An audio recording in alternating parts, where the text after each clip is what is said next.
So a lot of talk about Jake Tapper's new book, Original Sin, about Joe Biden's diminishment mentally and physically over the last couple of years of his presidency. And I think that's newsworthy. I'm not here to condemn the book. I'm probably going to read it. It's becoming sort of comical, the need for left, right, and center now to kind of throw Joe Biden under the bus, because I think what the real thing not going acknowledged is 77 million people voted for Donald Trump over Kamala Harris, not over Joe Biden, over Kamala Harris. So some of the concerns that Joe Biden exhibited, age, lack of capacity, were certainly not exhibited by Kamala Harris. You can find other flaws with her, but every flaw that Kamala Harris possessed was possessed by Donald Trump tenfold. Every flaw exhibited by Joe Biden, Donald Trump possesses tenfold. And I know some of you are going, well, but Donald Trump is like, even though he's almost as old as Joe Biden, he possesses more vigor and energy. I mean, he does. That's kind of without question. But I would compare the two as sort of two sides of the same elderly coin.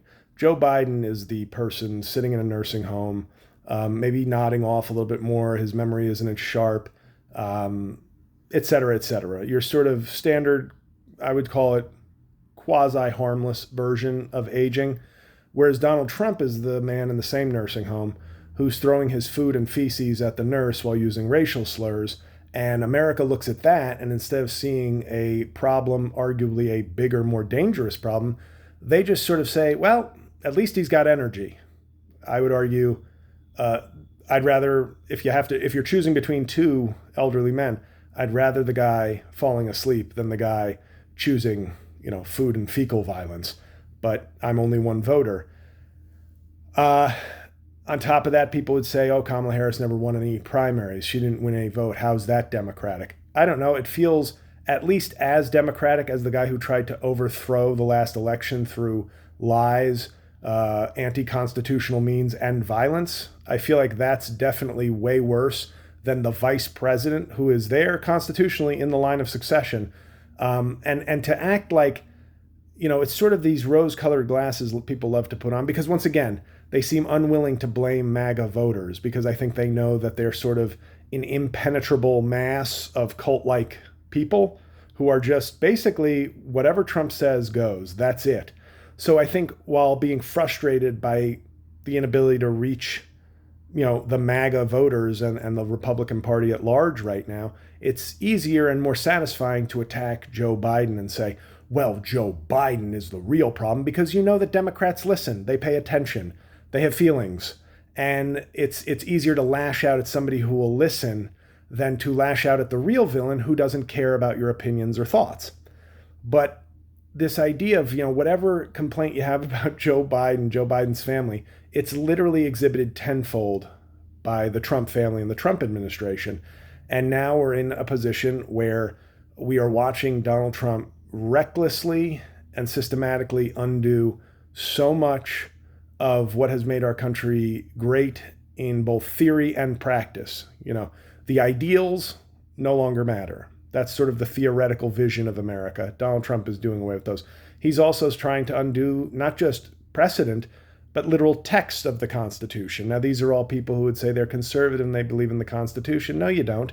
You believe in Donald Trump, and whatever he says goes, and you will try as best you can to squeeze what you say through the hypocrisy of what Donald Trump does.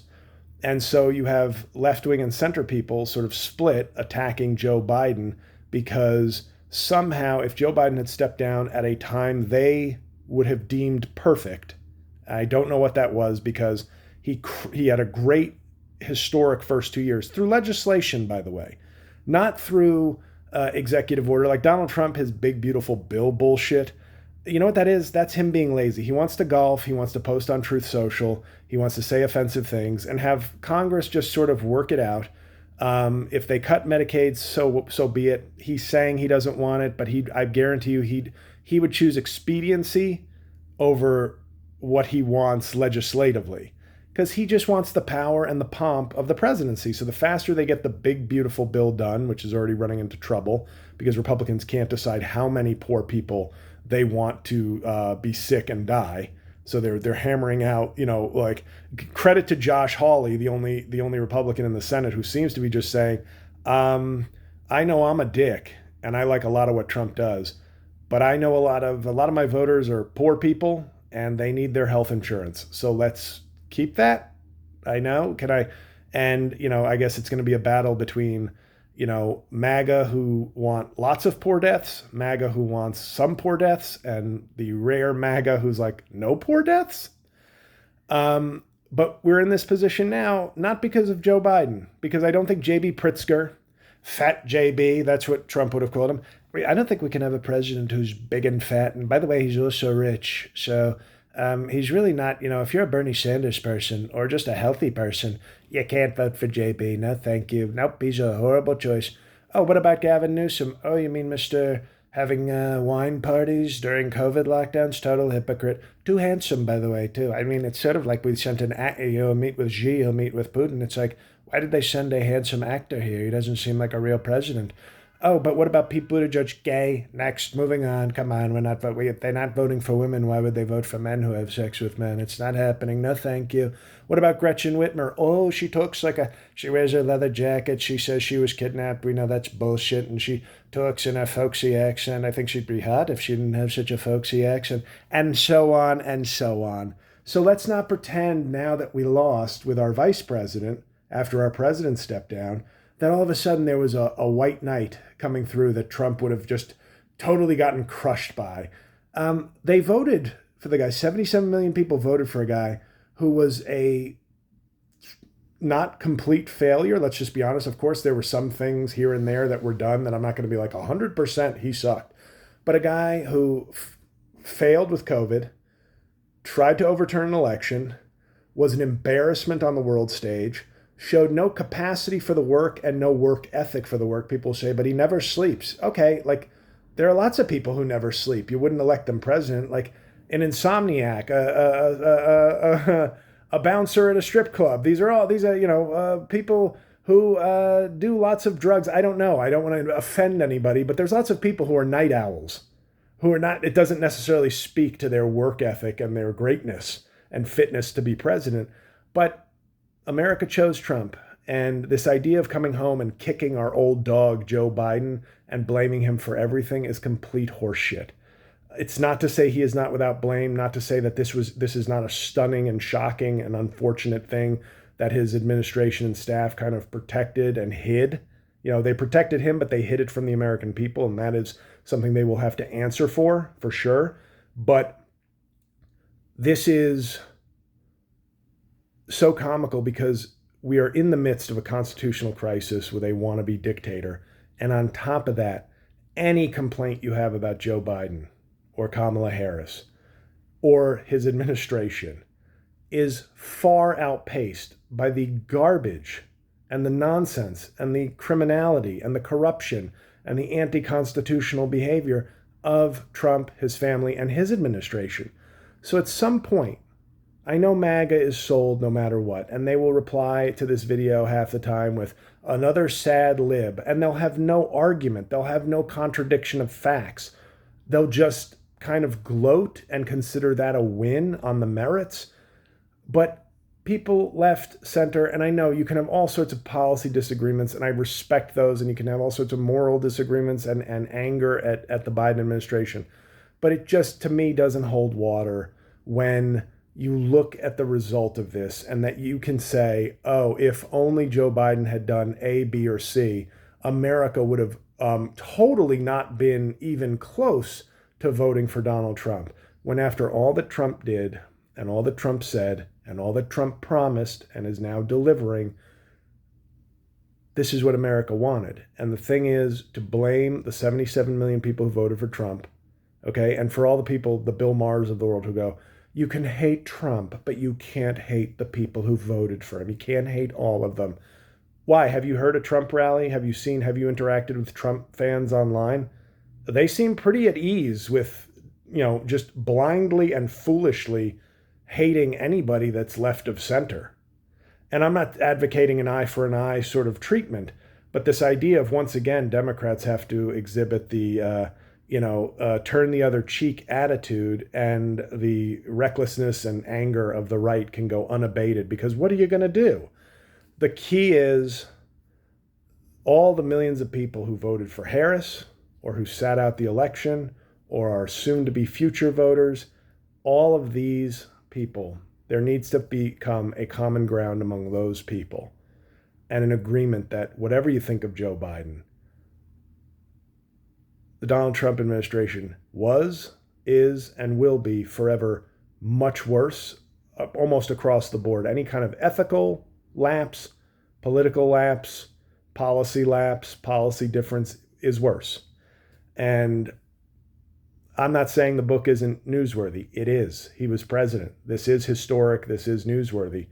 But taking it to that extra step that we all seem so content to do, which I really think is just an excuse for our shameful choice as a country to put Donald Trump back in power, it is bullshit to take it that extra step and be like, we have Donald Trump again because of Joe Biden. Like Beto O'Rourke, pardon my French, but shut the fuck up. This kind of it's a disgrace. And there's so many people it becomes this satisfying, like, I'm going to throw Joe Biden under the bus so many times that it will make me less focused on the fact that 77 million people in this country voted for Donald Trump. That's not a vote against Kamala Harris, okay, or against Joe Biden, or a punishment for Joe Biden, or whatever people couch it as. They wanted Trump. And we know how awful and flawed he is as a human, as a president, how gross his family is. And the bottom line is that's what America wanted. And until you face that fact, you're not ready to face the 2028 election. Okay? That the Donald Trump coalition is not made up of, oh, I would have voted for Joe Biden if only, or, oh, the only one thing with Kamala Harris bothered me, but if she had just done that. No, these are people who wanted the bigotry, the hatred, the racism, the nouveau riche classlessness of Donald Trump, all packaged together. And until you face the facts that that's the problem, that's what's to blame for where we are today, then we're not going to be able to move forward. And I think that has to be a guiding principle for Democrats moving forward. And that instead of interviewing Steve Bannon and Charlie Kirk, how can we get more left of center, and maybe not all the far left, but how do we come together as a majority numerically in this country to sort of snuff out the MAGA movement and its gross, simplistic, anti-American, it's pro itself.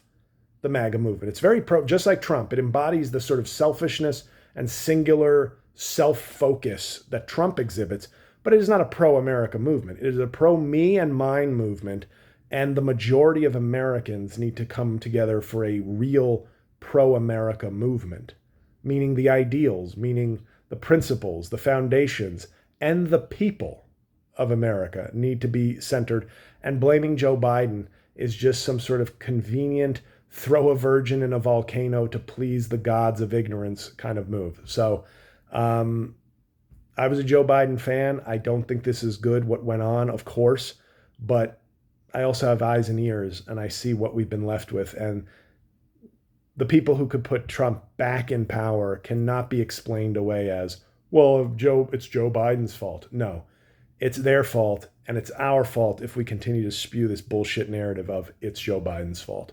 Have a good one.